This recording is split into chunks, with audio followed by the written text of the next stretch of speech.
Them gone like the wind, think I'm stuck here forever. Hey guys, hope you're having a beautiful day. It's actually so nice here. I already stepped out once to catch a sun, but couldn't really register it because meltdowns are trippy and it was like painful with the cool air and it wasn't really the one, so hopefully try again in a bit. So just literally wanted to jump on and do Cappy yesterday, didn't feel it, still don't feel it, but I feel it coming this evening, see what happens.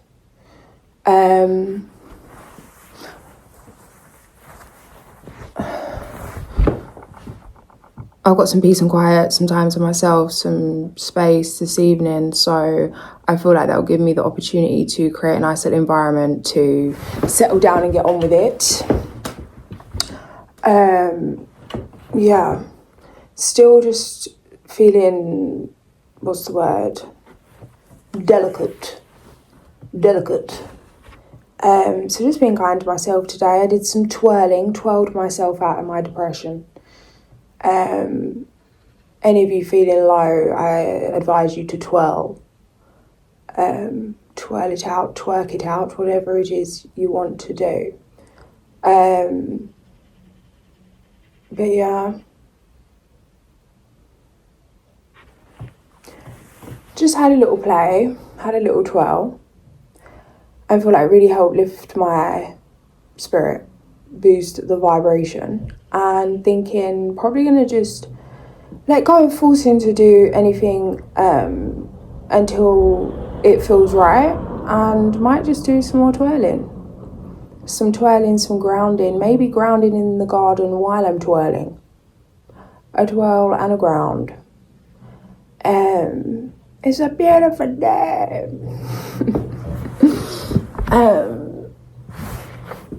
But yeah. It's a beautiful day for the UK, don't get twisted. Still keep your fluffy jumper on. It's not a beautiful day. No, it's a beautiful day. Every day is a beautiful day, rain or shine, still. But yeah, so let's see what happens. Just made a little peppermint hot chocolate.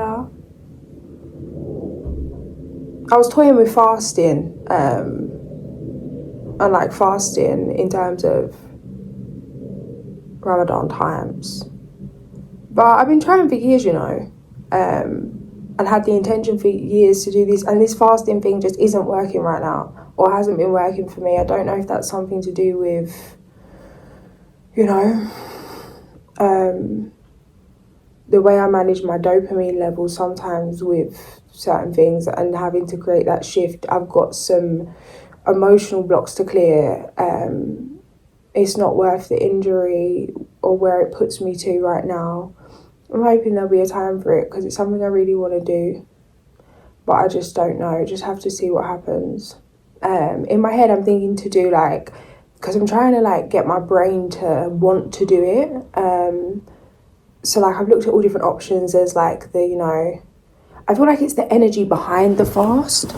Yeah, like the energy behind the fast. So I bought some organic chamomile flowers, and I've been having the chamomile tea. And then I'm thinking, you know what? It went cold the other day and I had it and I thought this ain't too shabby. So I'm thinking to just infuse some flowers and do like a fairy fast, you know, like make it a dopamine boost in itself, the type of fast it is. So I'm thinking to just eat flowers, drink flowers, and not a complete fast, but like a fairy fast to start off with. So like the flowers you can eat in the salads, and infusing different, like making different tonics or whatever, elderflower, lavender, the raspberry leaf, hibiscus. Some of them I don't know how they're going to be cold, but I can have some hot, some cold, and make some little mocktail-y vibes, some fresh mint, some lime, some, yeah, the chamomile. The chamomile's really nice, and in my head, yeah, I'm thinking to mix it with sea moss because it tastes like, when it goes cold, it's got this taste about it, like,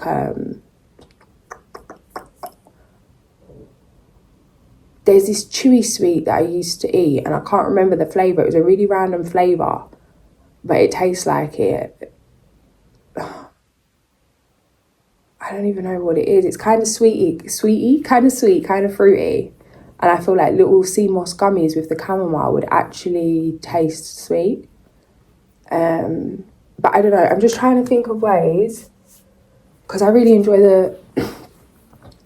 refreshing things. I really enjoy like floral,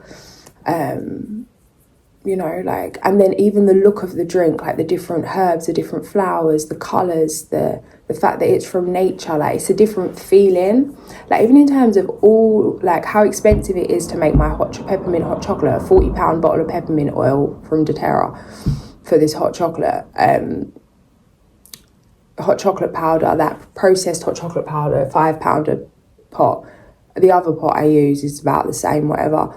The milk that's literally just cooking oil with a 2% oat in it, or 2% coconut, 2% almond, whatever one you pick, is none of it in it.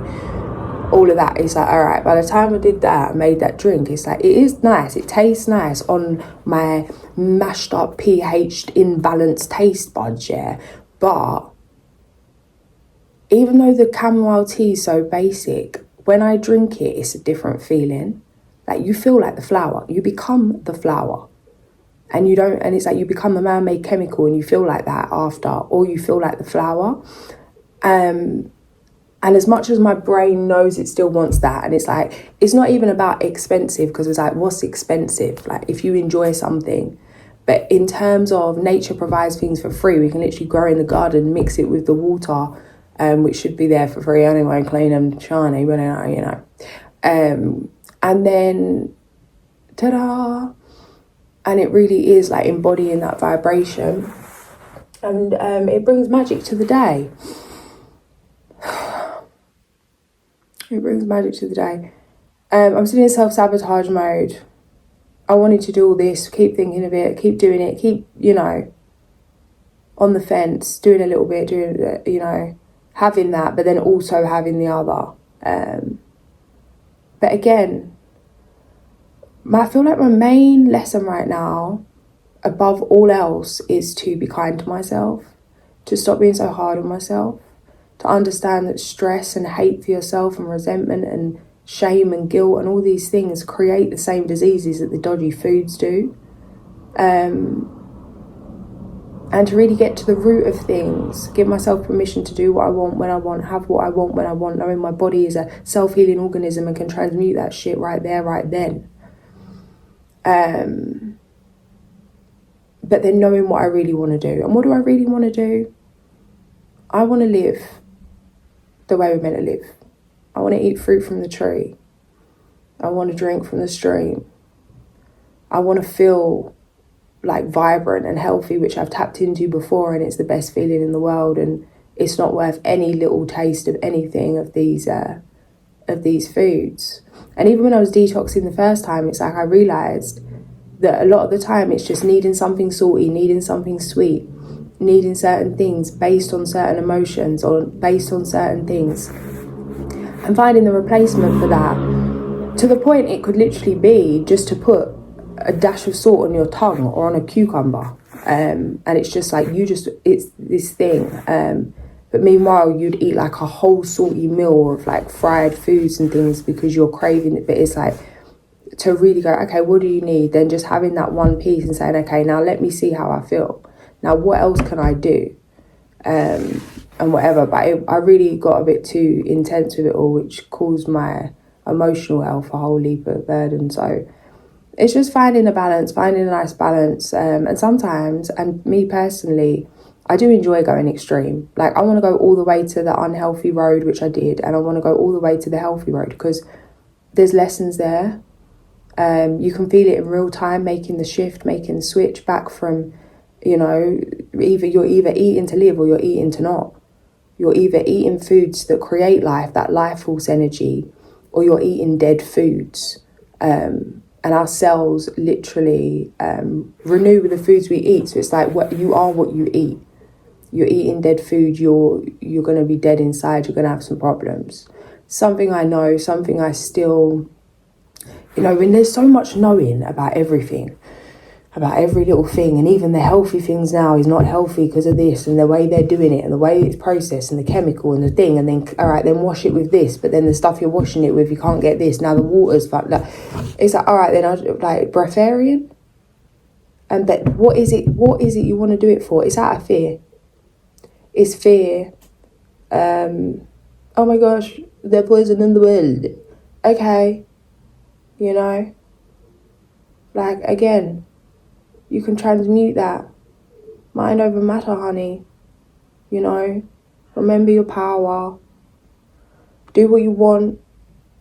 You know, you could eat the poison apple, spit it out, and whatever. You could eat the poison apple, swallow that, digest that, and, you know, turn that into some kind of magical, you know, magical stardust, some kind of abracadabra, 1147. All right?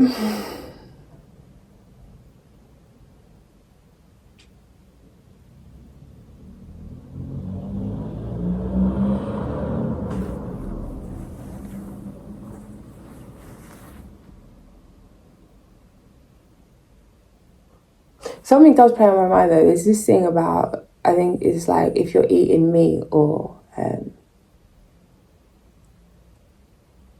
if you're Muslim and you eat meat and you don't know that the meat's not halal, then it's like it's not a sin because you didn't know.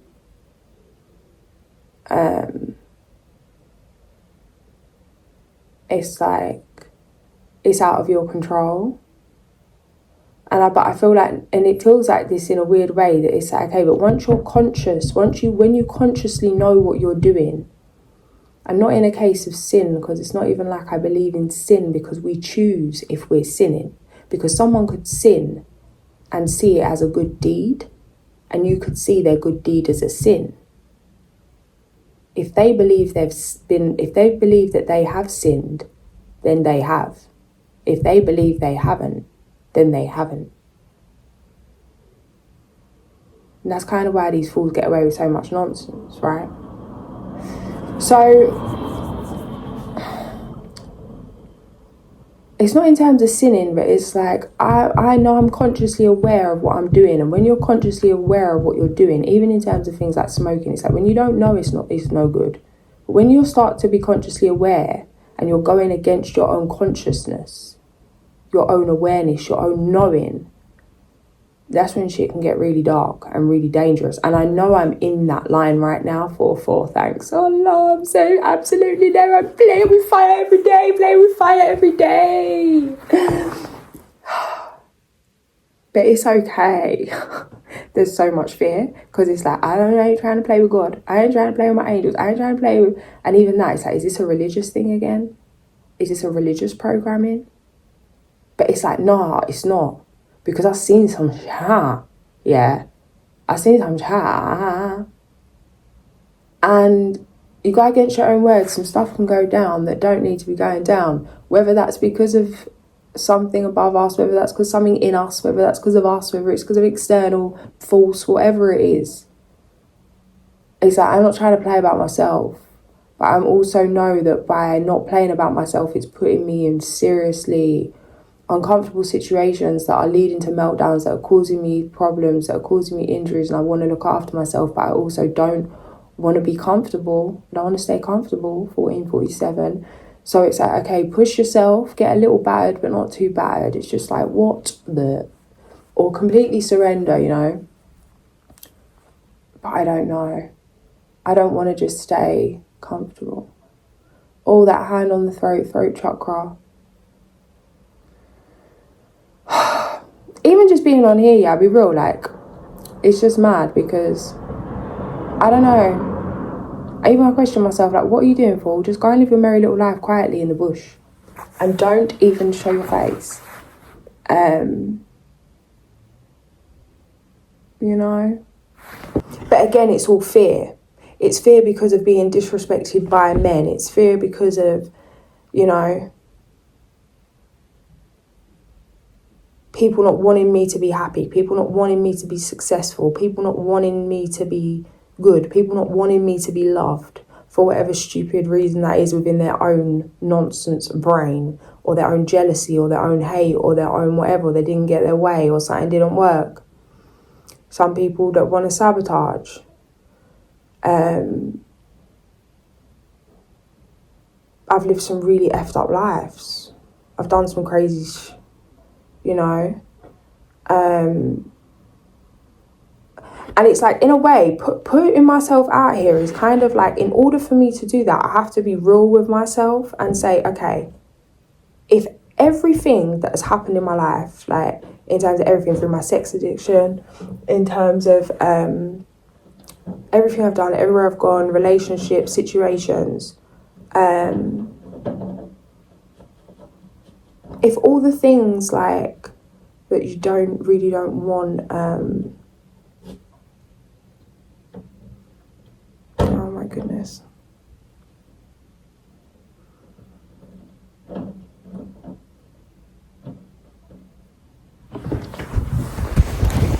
I've got to keep it moving because my neighbours are stressing me out. Yeah, like it takes bravery. Like there's a lot of girls that I know that won't go to certain places because there's men there that like want to hurt them or have hurt them before or have something on them or have pictures of them or have whatever it is, you know, like, or things that they've done, or when they've been unconscious, or when they've been in love, or when they've just been downright, you know, weak, or not even that, or just like literally treated a certain way. Where it's like they want to hide away forever because what if something happens? What if something's leaked? What if something's said? What if they get hurt? What if someone comes after them? What if someone hurts their new partner? What if someone, like all these different things. This is a narrative that I have, like, there's a lot of females, people that, like, because I don't really have acquaintances. I have a couple of people I've known a long time, but I don't see anyone like that on a daily, but like I've been around a lot of people, a lot of conversations, a lot of things. And this is something that has continuously come up. Oh, sorry, people are around and it's just crazy. I need to put some fluff on. Also, because this chat is a lot for me too, yeah, because even doing this, it's like, why, bro? Just go and sit down. But it's like, no, I got something to say, and I want to say it, and I don't care anymore. It's like, literally, I think probably because, like, everybody's turning their back on me, everybody's about me, I really don't care. Like, you know, there are ones where it's like, if the whole world turns their back, that already happened, that's how it felt. So it's like, whatever. You know, ridiculed, judged, demolished, honey. But yeah, it really bothers me. Oh, for goodness sake, I can't find a space to settle. I was just really comfortable at that table, but then some people come out banging around, and then, but yeah, okay, I'm coming back to my original spot. Yeah, so it really bothers me, and I feel like we need to like nip this in the bud, friends. Nip this in the bud, if this applies to you, because it's like really audacious behaviour. Yeah, audacious behaviour. Which means completely letting it go. Like forgiving your humanness. Protecting other women. Caring for other women. Uplifting other women. We're too busy ripping each other down because we're already hurt. Like, we're already hurt. Don't need no man. Yes, you do. Yes, you do. Don't need no woman. Yes, you do. Yes, you do. You know what I mean? Like, it takes two to tango, yeah?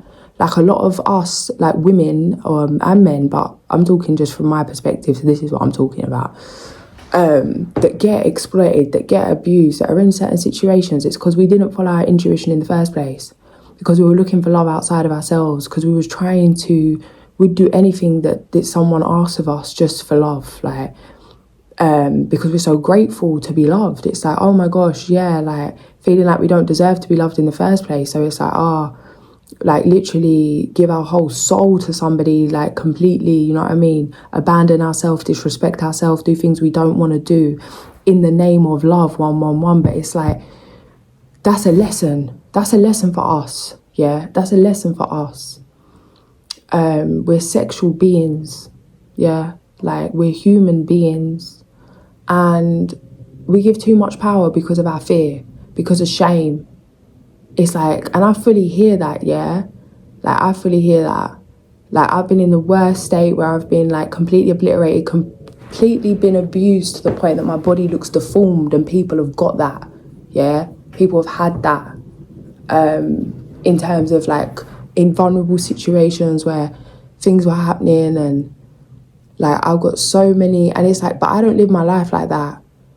Like I don't live my life like that in terms of give it up to God. Like give it up to God and know, and you have to get to a place or work towards a place of just loving you, innit? Loving you. Whatever happens, loving you. Whatever anyone does to you, says to you, like whatever it is. And sometimes you have to put your head there and say, okay, worst case scenario. Yeah, worst case scenario. You know? If something happens and everybody judges you, everybody hates you, everybody thinks you're this, you got no reputation, everybody, whatever it is. Worst case scenario. Where does that really leave you? On your worst day, who's been there? Like really, on your worst day. Does it matter?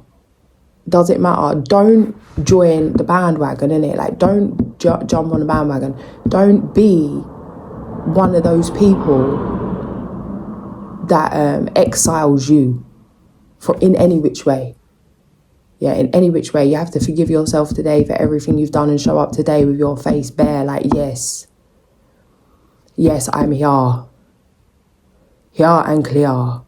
In complete knowing and understanding and acceptance of all the shenanigans, all the past movements, yeah. I was 13 years old when I started to, in terms of sex addiction because of certain situations, being exploited, being bred, like different things. But again, my own intuition, having to take accountability, having to take responsibility for my own, maybe whatever you call it.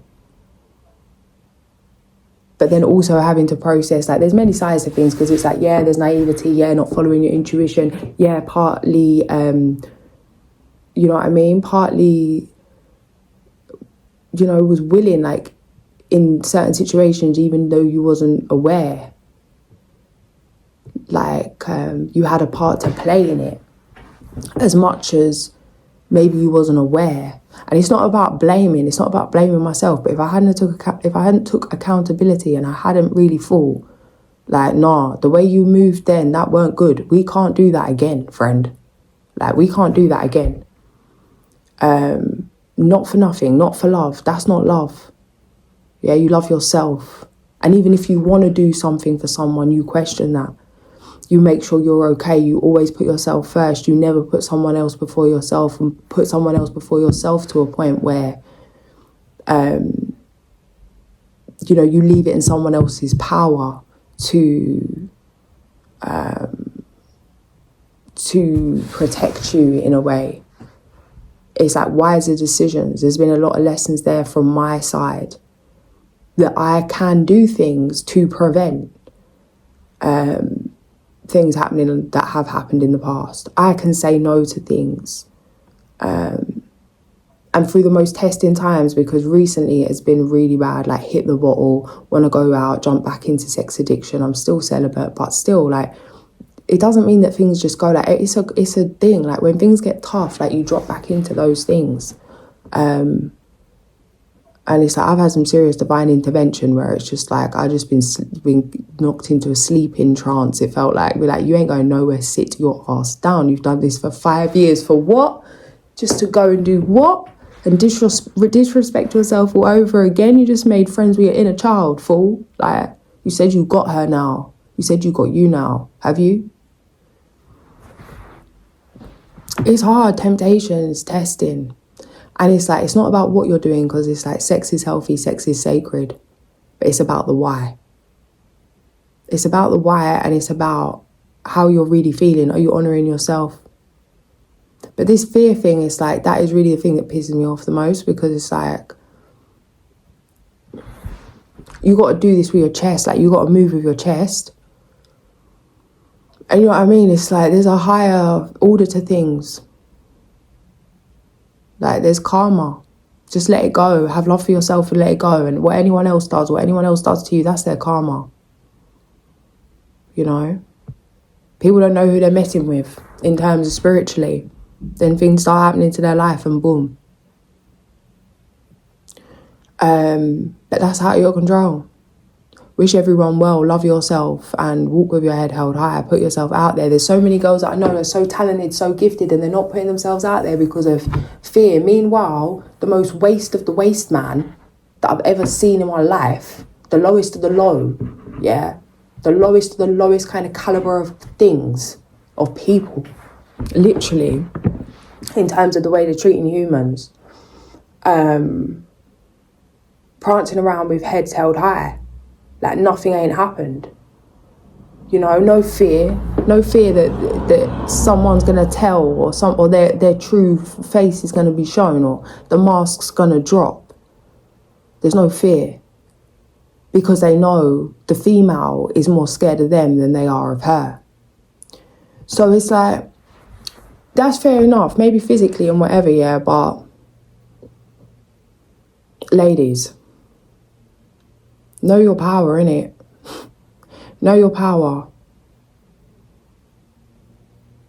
And like, no one can actually touch you in terms of once you get to know your power spiritually, regardless of physical strength, regardless of any of this stuff. Get to know yourself, lock in your intuition, take past lessons, create better for your future self, like, but don't let it stop you going places, doing things, like.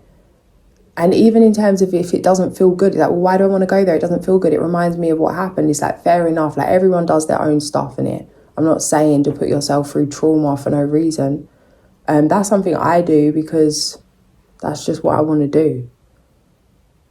I don't want to think of a place and have an attachment to it that I can't be there. I don't want to think of doing something and think, oh, I can't do that because what if, like, it goes well and then someone ruins my reputation with something I've done in the past?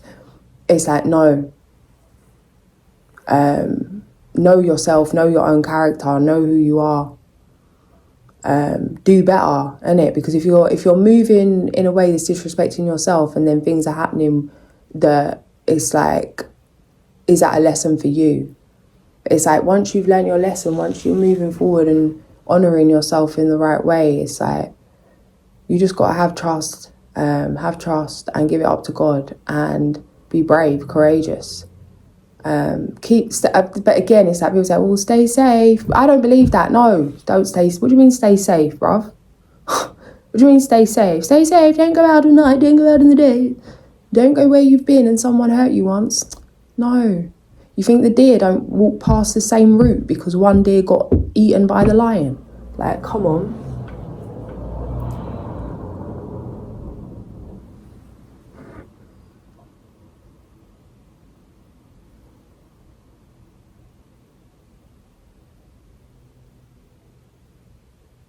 Does the deer even live near the lion? Well, I don't think the deer's in the forest. I'm thinking about antelope. Either way, right? You know, don't stay safe. Stay flipping sovereign. Yeah, that is safe.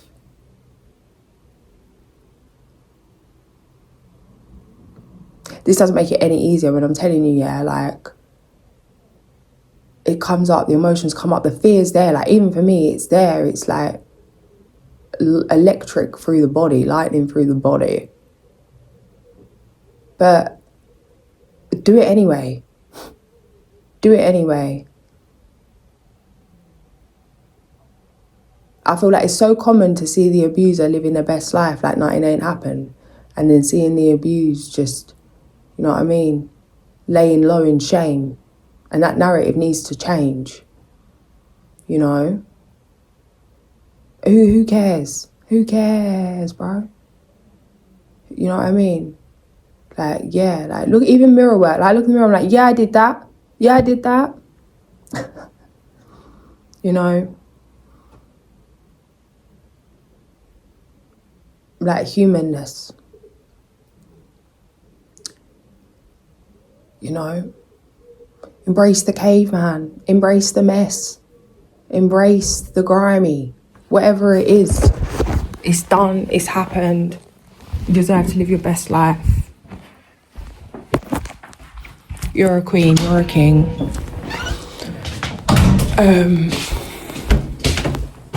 And that's my rant done for today still. I want to jump on in a bit, so I'm going to just go and have a little drinky. A drinky drink.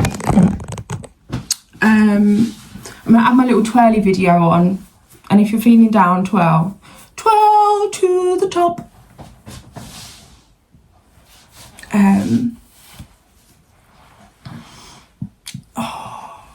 It's crazy, guys. It's so sunny out. I remember when I was younger on family holidays, it would be so hot, so beautiful. And I'd just be sitting inside with some fluff, with a fluffy teddy, watching like Only Fools and Horses box set or something. I remember one trip that it's like the most beautiful vibes, but it's like, it's just too much. And I was like, why can't I just enjoy this? But it's like overstimulation. In the right environment, I love the sun, I love the thing, but it's the people, I need a big old piece of private land, honey. I need a big old piece of private land with some animals and a stream and a lemon tree and dogs and my cat.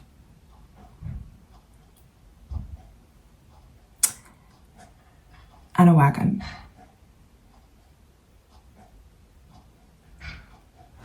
And a bill in the bank. We're manifesting a decillionaire because I feel like billionaire's been done, and by this time next year, with how the way things are transcending and moving forward, like it's going to be old news in the billionaire, like the millionaires now old news. So we're moving to a decillionaire.